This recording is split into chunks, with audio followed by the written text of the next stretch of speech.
আসসালামু আলাইকুম এভরিওয়ান, আশা করি সবাই ভালো আছেন। আল্লাহর রহমতে আমরাও অনেক ভালো আছি। তো সাথে আছে রিয়াদ। আজকে আসছি বারুইপাড়া, একটু ভিতরে এসে পড়ছি।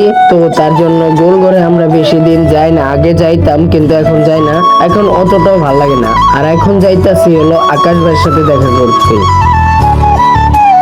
তো এইভাবে পা হাইটা যেতেছি, কারণ টাকা পয়সা নাই, হাইটেই যাওয়া লাগবো। আর যদি বলেন আকাশ ভাইকে, তাহলে ওল্ড ব্যাড ব্রাদার্সে যে রাশেদ ভাই ছিল তার ছোটবেলার বন্ধু, এখন তারা অ্যাক্টিভ ব্রাদার্সে কাজ করে।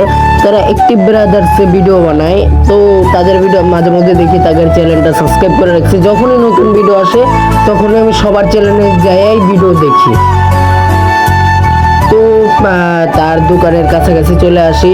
সে এখন দোকানই থাকে, কারণ তার কাকার দোকানে থাকে। যখন কাকা থাকে না তখন সে যায় দোকানে থাকে, মোবাইল টিপে বা গেম খেলে, বেচা কিনা তো করেই। তো অবশেষে আকাশ ভাইয়ের সাথে তাহলে দেখা হয়ে গেল। ভাবছিলাম থাকবে না, কিন্তু আল্লাহর অশেষ রহমতে দেখা হয়ে গেল। ভালোই হয়েছে। তো ভালোই হয়েছে বলতে, যে ভালো হচ্ছে। তো একটা কথা বলবো, একটু পরে বলতেছি। তো আমরা এখন ভ্যানে উঠে পড়ছি। ভাইবেন না যে আমরা বাসায় যাবো, বাসায় যাওয়া এখনো দেরি আছে। এখন ডিরেক্ট যাবো হলো আলোকিত। কিসের জন্য যাব? কারণ টিম অ্যাক্টিভ ব্রাদার্সের শুটিং দেখতে, মানে রাশেদ ভাইগো শুটিং দেখতে। তো তারা আজকে শেষের দিনে সিন নেবে, তারপরে 4-5 দিন পরে তাদের নতুন ভিডিও চলে আসবে অ্যাক্টিভ ব্রাদার্সে। তো তারা শুটিং শেষ করে এখন যাইতেছে বাইকে কইরা। তো তাদের সাথে হাত মিলাইলাম, তারপরে রাশেদ ভাইয়ের সাথে হাত মিলাইলাম।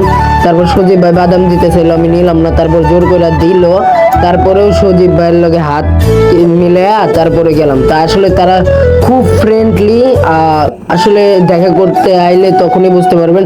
এই পর্যন্ত যতবারই আমি তাদের সাথে দেখা করছি, খুব ভালো ব্যবহার করছে, কখনো খারাপ ব্যবহার করে নাই। তো রাশেদ ভাই বলতেছে তাহলে থাকো। তারপরে আকাশ ভাই বলল কি যে থাকো, তাইলে আবার দেখা হবে ইনশাল্লাহ। তো তারা আসলে অনেক ফ্রেন্ডলি, তাদের মন মানসিকতা অনেক ভালো। তো গাইস, অবশেষে বাসায় চলে আসি। আর একটা কথা বলি যে আমি সকাল 10টা বাজে গেছিলাম, এখন 4টা বাজে আইছি। তো এখন যাবো হলো ছাদে গামছা নিতে, কারণ গোসল করতে হইব, কারণ আমি তো গোসল করে যাই নাই। তো একটু ভালো করে দেখাইলাম টয়লেটটা আর কি। তো এখন আমি গোসল টোসল করবো। তো একটা কথা বলি, আমি তাদের শুটিং দেখাইনি, এটার জন্য দুঃখিত। তো একটা কথা বলি, বেশি কথা না বইলা তো চলেন, এখন আমি প্রচুর ক্লান্ত। তো এখন গোসল টোসল করে খাওয়া দাওয়া করতে হইব। আর কমেন্ট জানান কোন সেলিব্রিটির সাথে দেখা করতে হবে। তো আল্লাহ হাফেজ গাইস।